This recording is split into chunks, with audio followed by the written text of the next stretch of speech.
Let's take this to the man who sat next to the president. He's National Sheriff's Association president. He's Sheriff Greg Champagne. He's with me now. Sheriff, how do you feel about the media focusing on Donald Trump's mistake there rather than what's happening in our inner cities?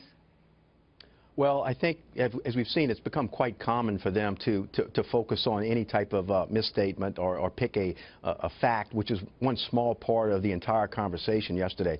But I think if you go back and look at the president's statement when he said that the murder rate was higher than it's been in 47 years, technically it's correct. He maybe could have said it a little more clearer because, as you indicated, from 2014 to 2015 calendar years, the rate of increase in murders was higher. Now, the total number of murders, of course, is not higher than it was 47 years ago, but the rate dramatically increased during those 2 years. And so, technically, he was correct. It would have been better if he could have been a little more clear about it, but it was not an incorrect statement. You know, it's sort of like the judges in the Ninth Circuit saying, well, what proof do you have that there's terrorism coming out of these 7 failed cities? And, you know, the president's making a mistake about, you know, the rate of crime.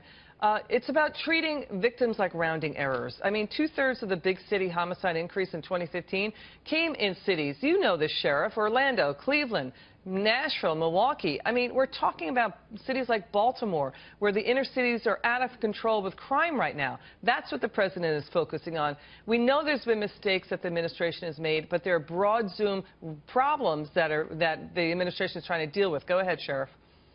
Well, I think it's also no secret that the homicide rate in major urban centers of this country have spiked up in the last 2 years, and there are very good reasons for that. You know, we call it in police work the Ferguson effect. I think that's unfortunately not a very good title, and I wish we would change that.